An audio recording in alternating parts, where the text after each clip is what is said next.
Vamos começar o quarto capítulo. Dia de hoje já estamos iniciando o quarto capítulo do livro Portal da Confiança. Estamos na página 110. Então, na prática, neste capítulo, o autor divide em 7 categorias as diferentes questões acerca das quais temos que ter bitachon.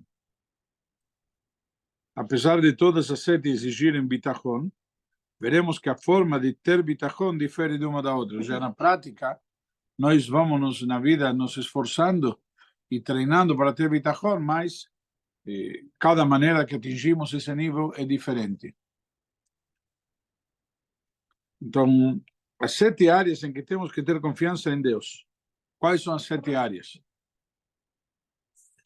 Então, diz aqui, vou só acompanhar. Primeiro, as questões sobre as quais aquele que crê em Deus é obrigado a confiar em Deus são compostas por 2 categorias diferentes. A primeira categoria é composta por questões que pertencem a este mundo, e a segunda por questões que pertencem ao mundo vindouro.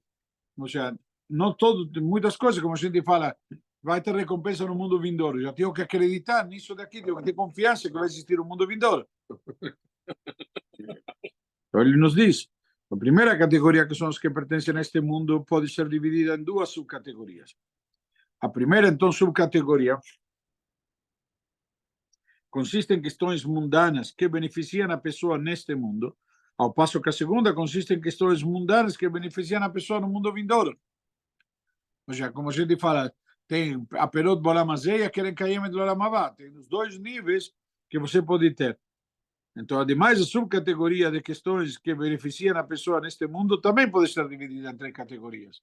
Já temos, neste mundo também temos questões diferentes. Então, vamos ver isso daqui. Primeiro, a primeira são questões que beneficiam a própria pessoa. A segunda, questões que beneficiam a sua subsistência. Primeiro, você se beneficia, tua integridade. Segundo, tua subsistência, bem como a origem de sua riqueza e vários tipos de posses. E a terceira, questões que beneficiam os membros de sua família e agregados, sua esposa, seus familiares próximos, seus amigos, seus inimigos, e assim, pessoas que são mais importantes ou menos importantes do que ele na sua vida. Ok? Então, na prática, cada um desses níveis afeta a pessoa de forma diferente. Então, e cada um requer um tipo de confiança na Hashem diferente. Então, vamos lá, a subcategoria de questões mundanas que beneficiam a pessoa no mundo vindouro também pode ser dividida em 2 categorias.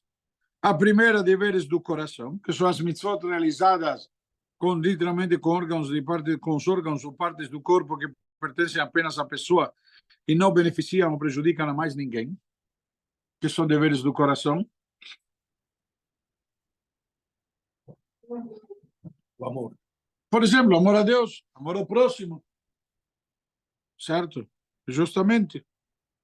E a segunda, mitzvot, que são realizadas com os órgãos ou partes do corpo, e que não podem ser realizadas sem a participação de outra pessoa, com uma pessoa realizando a ação e a outra recebendo. Por exemplo, o tzedakah.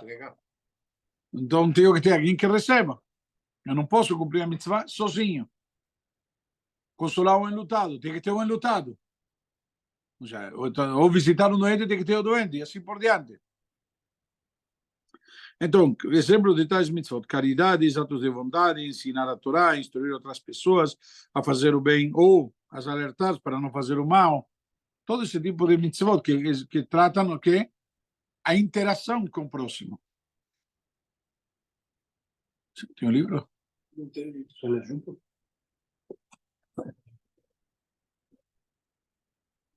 O último que ele ofereceu para ler junto, cobrou depois. Não tem problema. Todas essas mitzvot necessariamente envolvem uma outra pessoa. A mitzvah de caridade não pode ser realizada sem que haja alguém que a receba. Por exemplo, eu não tenho como dar tzedakah se não tem um receptor de tzedakah. De modo semelhante, a pessoa não pode ensinar Torá se não houver um aluno.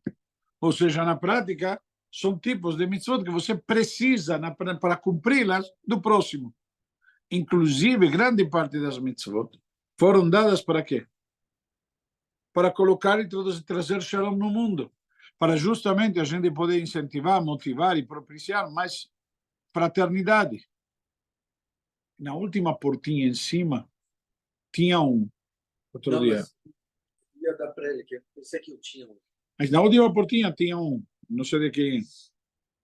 Para ele, porque eu não consigo. Tá bom, então pode. Já foi fazer, termina a mitzvah. Mas aqui não tem nem livro também, né? As, que, as, que, as questões do mundo vindouro também podem ser divididas em duas subcategorias. Em cima, isso.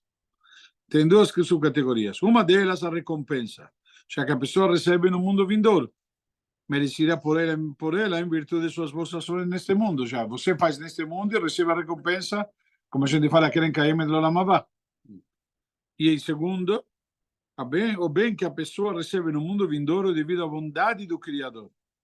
Ou seja, porque ele, Kadosh Baruch Hu, ele quer ser, é bondoso. Então, simplesmente, ele decide recompensar os pios e os profetas, etc. Na prática, o que vemos aqui? A Kadosh Baruch Hu dá recompensa no mundo vindouro.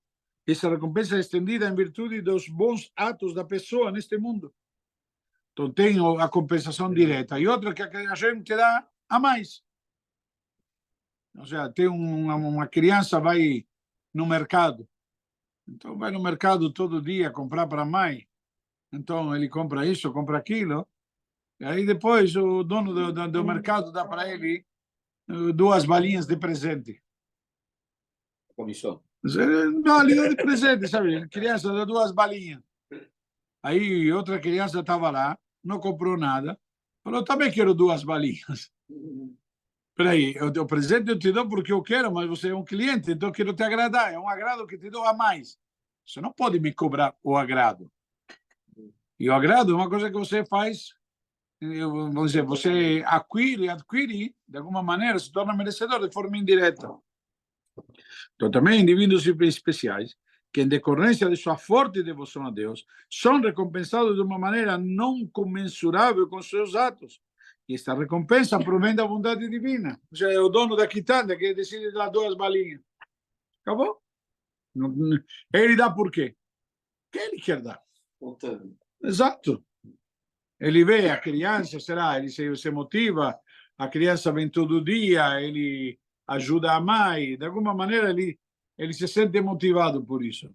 Então, nessa motivação, ele dá duas balinhas a mais. Agora, a criança fez algo especial para merecer essas 2 balinhas? Não necessariamente. Após ter dividido as várias questões em categorias e subcategorias pelas quais devemos confiar em Deus, o autor relaciona em 7 categorias diferentes. Agora, então, ele vai colocar todas elas. Então, como vimos, no total, são 7 categorias de questões pelas quais a pessoa confia no Criador. Quais são essas 7? Primeiro, questões que pertencem unicamente à própria pessoa. 2, questões que pertencem à sua fortuna e seus meios de subsistência, certo? Como vimos antes, a primeira, sua própria, que tem a ver com seu foro íntimo, certo? E o resto que tem a ver com sua parnassá e demais. E 3, questões que pertencem à sua esposa, filhos, familiares, amigos e inimigos, como ele, tínhamos visto, ele interage com o resto. 4, o que chamamos de deveres do coração. E são as mitzvot que a pessoa cumpre e os órgãos, seus órgãos em que beneficiam ou prejudicam unicamente a ela. Por exemplo, quando dou tzedakah, minha mão, etc., ela só faz isso. Então, eu preciso dela para... E assim por diante. Obrigações que a pessoa realiza com os órgãos ou partes do corpo que beneficiam ou prejudicam a terceiros. Que falamos antes. Que beneficia a própria pessoa não seria a mão dando tzedakah, sino a mão colocando o tefilim. Se eu não tenho uma mão, não tenho como pôr tefilim. Ou seja, está claro? 6, a recompensa no mundo vindouro que proporcionava as ações da pessoa neste mundo. E 7, a recompensa no mundo vindouro que advém em forma de bondade do Criador, aquelas 2 balinhas a mais. Abençoado seja para aqueles que são preciosos para Ele, e para aqueles que o amam, como está escrito, imensa é a bondade que destinas ocultamente àqueles que te temem e que dispensas àqueles que em ti buscam refúgio. Ou seja, na prática vemos o quê?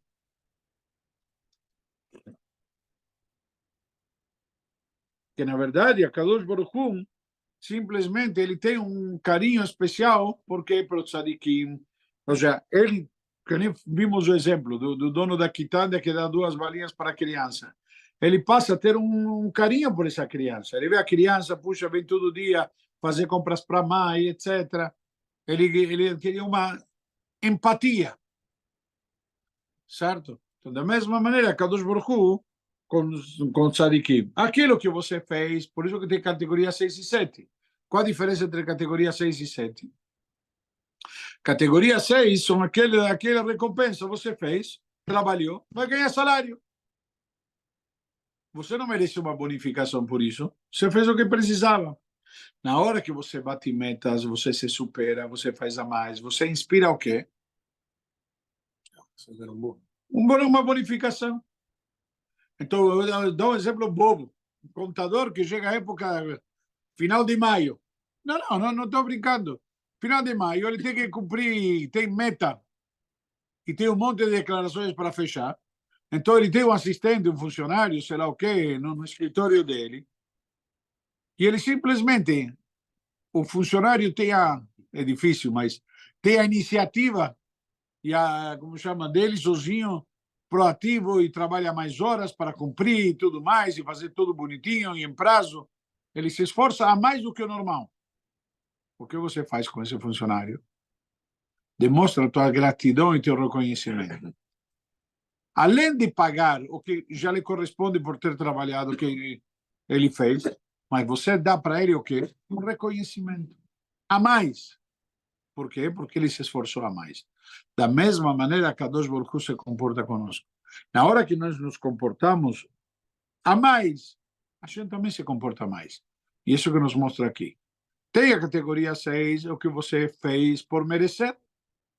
E a categoria 7, aquela recompensa a mais que a gente dá. Então, existe isso a mais. Nada passa batido. Já tem aquele funcionário que trabalha 7 da tarde, 6 da tarde, 5 da tarde, sei lá, cada empresa, como que é, ele sai e vai embora. E tem aquele que pode ser que vai embora. Uma vez alguém me falou, é que nem o cara que está com a picareta, não o picareta, o cara que está com, sabe, né, vamos dizer, com a marreta, e está batendo pedra.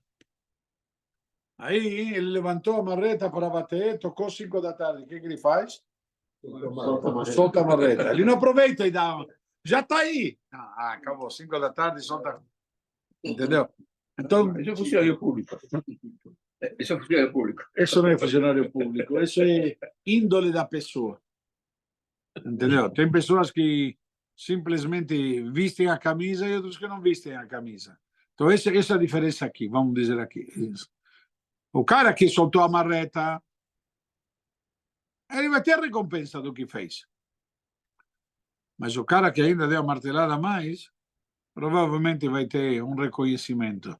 Alguém vai ver e o dia que precisar, como chama, promover ou alguma coisa a mais, ele vai ser considerado no mínimo. Aquí estamos racionalizando. ¿En qué sentido? Estamos racionalizando que nosotros estamos haciendo raciocinios humanos. La verdad, Y acá no conocemos los raciocinios de bravo, nós temos psukim, vamos ver na frente, isso que vamos analisar. Tem psukim nos quais se basear, mas no mínimo, a Kadosh Baruch Hu se comporta conosco midá keneged midá, nós sabemos. A Kadosh Baruch Hu recompensa e é uma forma que os Chachamim nos deram para nós podermos entender. Entendeu? Já, a Kadosh Baruch Hu, ele tem o lado dele, mas ele é bonzinho, que ele é um pai. Então, o pai dá para o filho, mas às vezes dá para o filho um pouco mais, porque ele vê o esforço do filho e tudo mais, ele quer recompensar a mais. Pá, não fez mais do que obrigação. Mas espera aí, tem uma recompensa. Entendeu? É simples. Então, o que você faz? E quanto você se esforçar mais, a gente recompensa. Então, após ter explicado nos 2 capítulos anteriores os 5 conceitos fundamentais de que, pelo fato de eu reconhecer, a pessoa tem a possibilidade de ter total bitachon em Deus, ou seja, você reconhece que Hashem existe, então você pode confiar nele, que então cabe-me agora justapor a explicação da maneira adequada. O que significa? Em que a pessoa deve ter bitachon acerca de cada uma das 7 categorias acima mencionadas. Através dela, a pessoa saberá como proceder com o fato de ter bitachon em Deus, bem como a maneira adequada de confiar nos outros, se necessário for. Ou seja, a pessoa tem que confiar em Hashem. Não é tão simples, não é tão fácil. Confiar em Hashem requer um exercício, requer trabalho. Mas isso deve ser aplicado nas diversas áreas da nossa vida. Como diz aqui, isso tem que ser. Eu tenho que confiar em Hashem, eu comigo mesmo. Não adianta dizer, confiar em Hashem, quando alguém me diz, Rabino, estou com um problema. Confia em Hashem. Então, primeiro que nada, você pode subdividir as 7 categorias. A primeira qual é? Eu comigo mesmo. Então, eu na minha vida, eu tenho que confiar em Hashem. Ah, mas Rabino, fulano me disse, e fulano faz, e fulano tem, e ciclano. Peraí, não me importa nem fulano, nem ciclano. A gente está fazendo, tem um acordo, como chama? Particular com você. Você tem que analisar o teu acordo. A gente te deu capacidades e habilidades para como chama, e tarefas para você desenvolver de acordo com tuas capacidades e habilidades. A gente não está te pedindo para você fazer de outro. Mas, lamentavelmente, o ser humano, muitas vezes, ele confunde uma coisa com a outra. É claro? Porque aquele que mora na ilha deserta tem condição, por menos, de fazer a primeira. Por exemplo. Robinson Crusoe, vamos só estar, ficou só. Mas é por isso que construiu 3 sinagogas.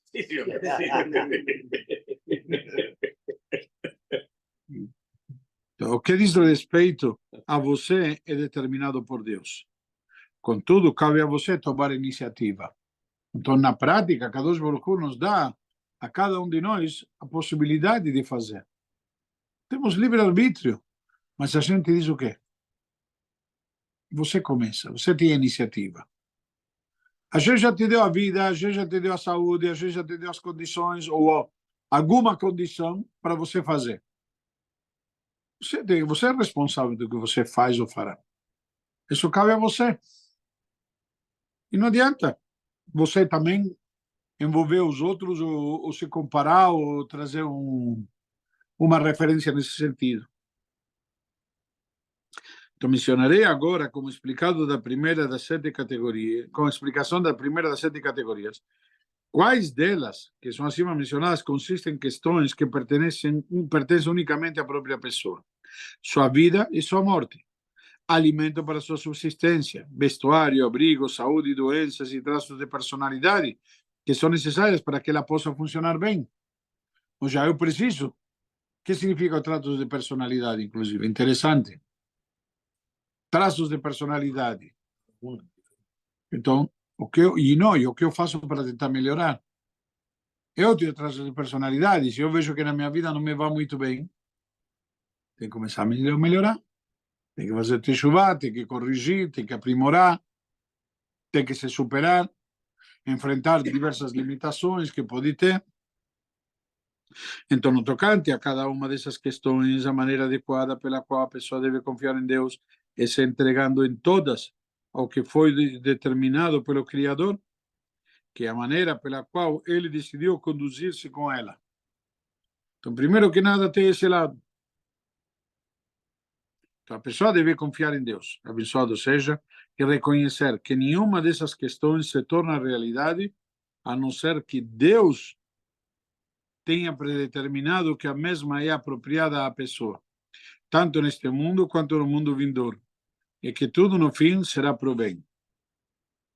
Mas na prática, o que significa aqui? Interessante. O que significa isso daqui? A maneira adequada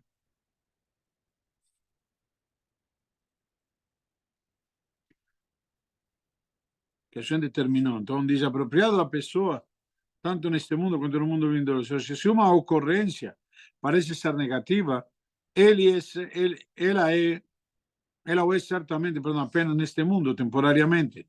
Deus se preocupa com o que é mais interessante para a pessoa nos dois mundos. Comentário interessante.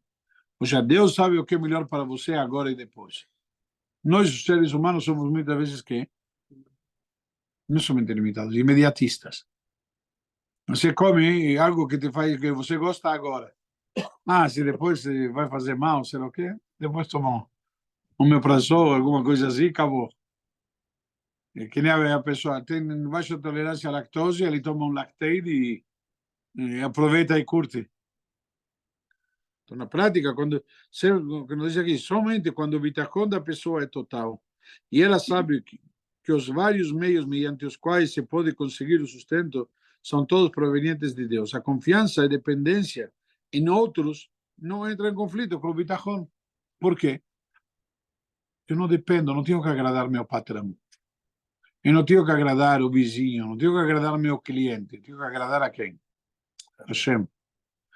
Entendeu o Gaon de Vilna? Se a gente repara, cada vez que na Megilat Esther está escrito Hamelech, e não diz Hamelech Ahasverosh, Hamelech, o Bechen Avo el Hamelech, e então eu vou me apresentar perante o rei. Explica o Chachamim, a que está se referindo? Se diz o Gaon de Vilna, a que se refere? Hashem. Hashem. O rei é Hashem. Por quê? Ela diz, faz um tempo que o rei não me chama. Então, o que ela faz? Eu tenho que me preparar para estar bonita e agradar o rei, etc. Certo? Na hora que vou querer agradar o rei, como vou agradar o rei? Como uma mulher hoje em dia agrada o rei? Se empeteca tudo mais. O que ela faz? Ela recusa todas essas empaticadas, todas essas maquiagens, etc. E ela faz o quê? Jejum de 3 dias direto. Cara, a gente fica um bagaço depois de um dia de Yom Kippur. Imagina 3 Yom Kippur seguidos. E aí vai se apresentar perante o rei. Vai estar como? Acabada. O bafo nem te conto. E ela chega perto do rei, o rei diz, puxa, que maravilha. Obviamente que ela não estava se preparando para o rei Ahasverosh. Obviamente que esse preparo perante o rei dos reis, Akadosh Baruch Hu, foi o que fez efeito para ela se apresentar perante o rei e ter como chama, agrado perante o rei. Porque essa teshuvá dela, essa atitude dela influenciou. Então, ela não estava preocupada, ela sabia que não tinha que se preocupar com quem? Com mais ninguém além de Hashem. Que se ela quiser ter sucesso, ela tem que agradar a Hashem. Foi o que ela tentou e teve sucesso. Então, é um exemplo.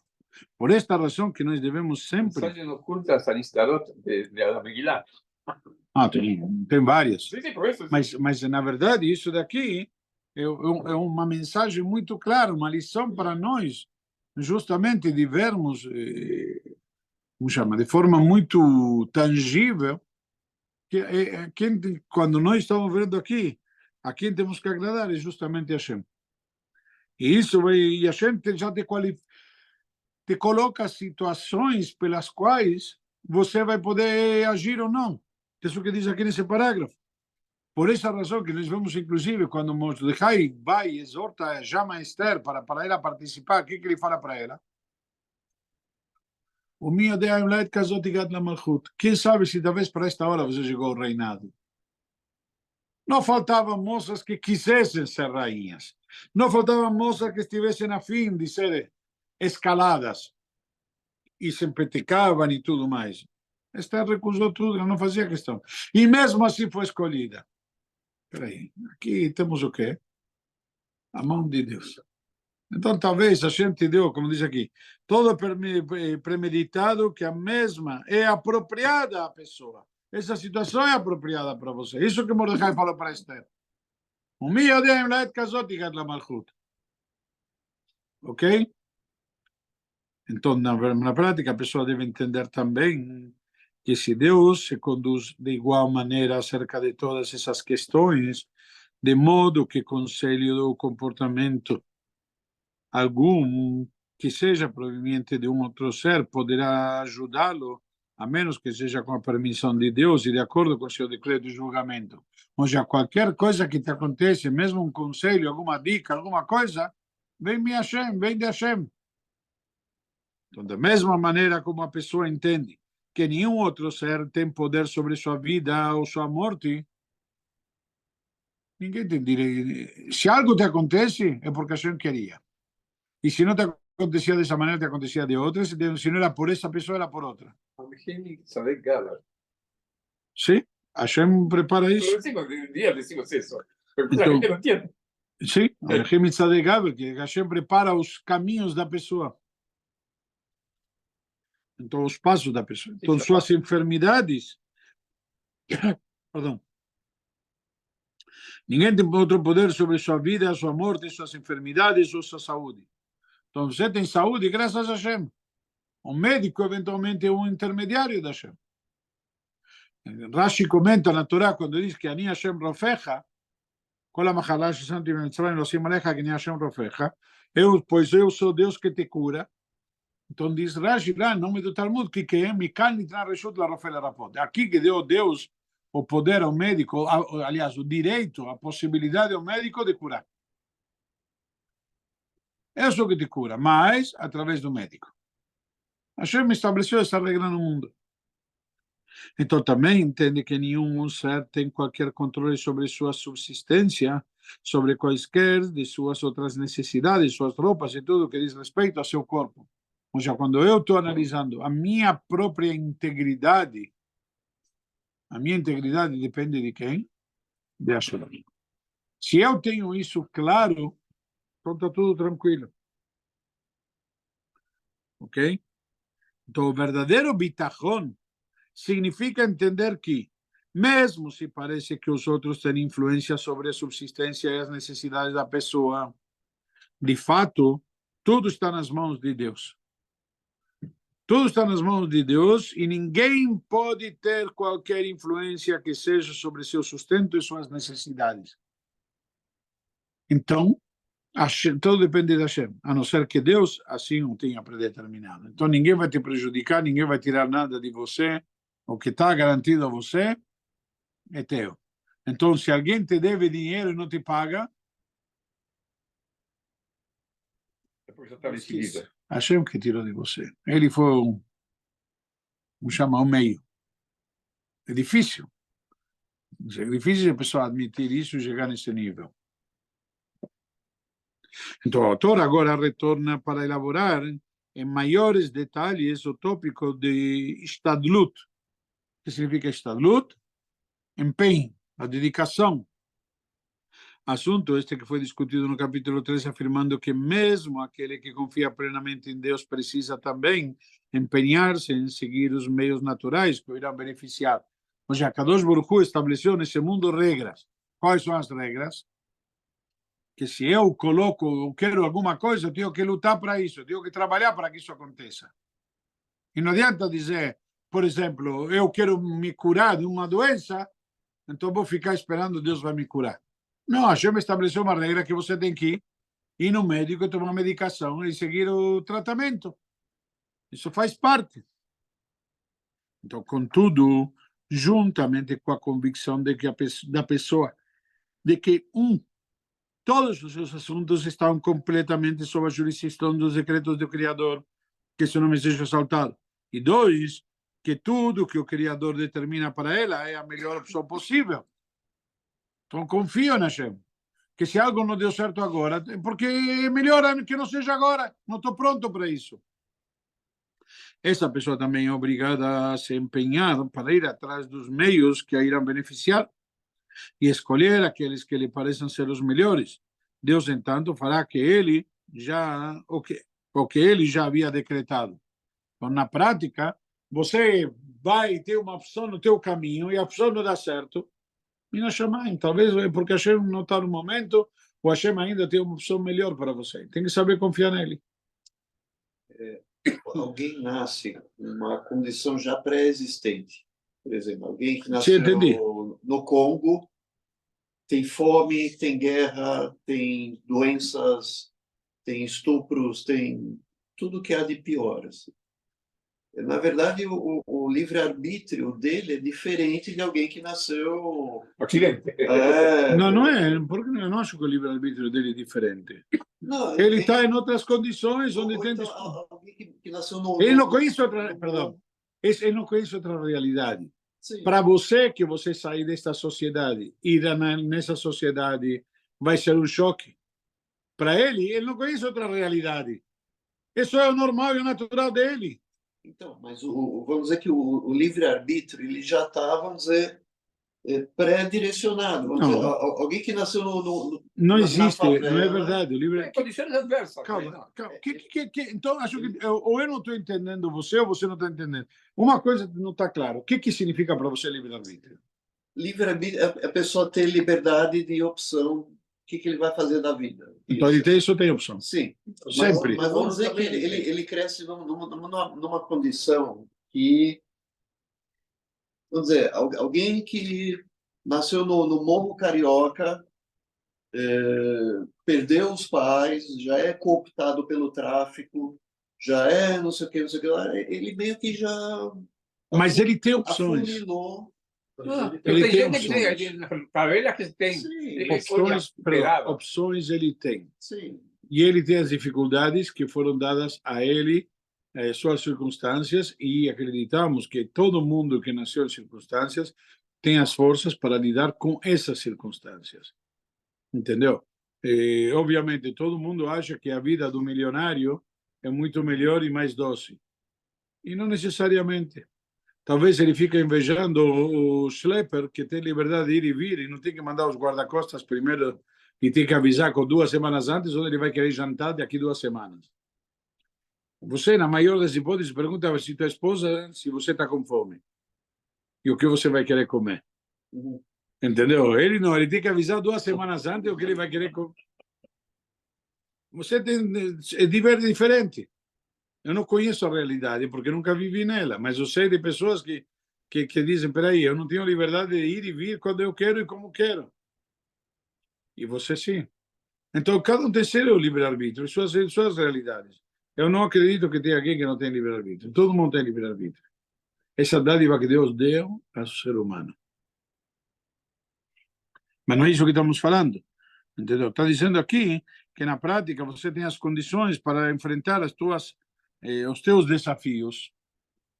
Então, como vimos aqui, então, o autor compara esta convicção com o entendimento universal de que é necessário comer para permanecer vivo e que é preciso adotar-se outras medidas para proteger sua própria vida. Então, é verdade, você tem que fazer a tua parte.